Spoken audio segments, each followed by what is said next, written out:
Praise the lord. మన ప్రభును మన రక్షకుడైన యేసుక్రీస్తు వారి ఉన్నతమైన నామంలో మీ అందరికీ మా హృదయపూర్వక వందనములు. ఈ యొక్క ఆదరణ వాక్యము మీకు దీవెనకరంగా ఉందని నమ్ముతున్నాము. కనీసము ఈ వాక్యమును ఒక 10 మందికైనా షేర్ చేయగలరని దేవుని పేరట మనవి చేసుకుంటున్నాము.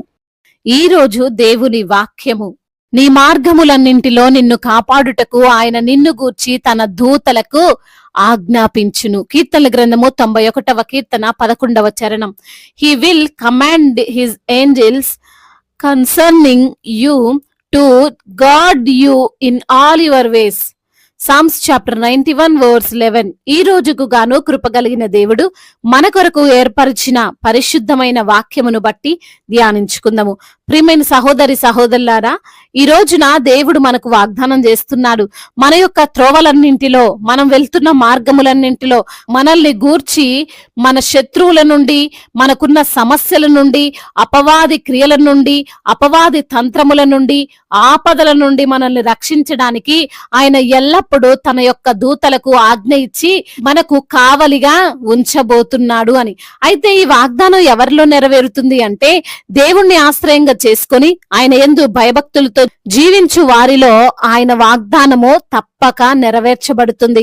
అందునిమిత్తమునే భక్తుడు అంటున్నాడు, యెహోవా యందు భయభక్తులు గల వారి చుట్టూ ఆయన దూత కావలి ఉండును, వారిని రక్షించును. ఆయన యందు భయభక్తులు గల వారికి ఏమీయూ కొదువ ఉండదు. నిన్ను నిత్యము తనకి కంటికి రెప్పలా కాపాడుతూ ఆయనే నీకు ఆశ్రయదుర్గముగానుంటాడు. ఆయనే మనకు శైలముగా ఉంటాడు, మన దుర్గము. ఆయన తన బిడ్డలైన వారిని రక్షింప నిశ్చయించుకొని ఉన్నాడు. మన మార్గముల యందు భక్తిహీనుల చేత నుండి మనల్ని కాపాడువాడు ఆయనే. మనకు కీడు చేయు వారి పట్టులో నుండి, బలత్కారము చేయు వారి పట్టులో నుండి నిన్ను విడిపించును అని. అవును ప్రియమైన సహోదరి సహోదరులారా, ఇప్పుడున్న పరిస్థితుల్లో మనం ఒకసారి బయటికి వెళ్ళి ఇంటికి వచ్చేంత వరకు భయంగానే ఉంటుంది. ఎవరికి నమ్మకం లేదు. ఎప్పుడేం జరుగుతుందో, ఎప్పుడేమైపోతుందో ఊహించలేము. గడిచిన భయంకరమైన దినములు మనం ఇంకా చూస్తూనే ఉన్నాం. ఇంకా మన కళ్ళ ముందు అవే ఉన్నాయి.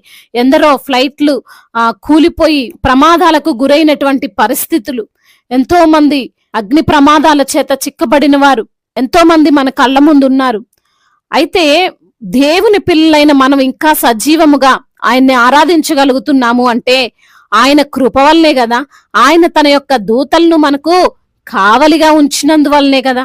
బైబిల్ లేఖనములు సెలవిస్తున్నాయి, ఒక దేవదూత 185,000 మందిని ఎదుర్కొనుటకు సామర్థ్యం కలిగిన వాడంట. అయితే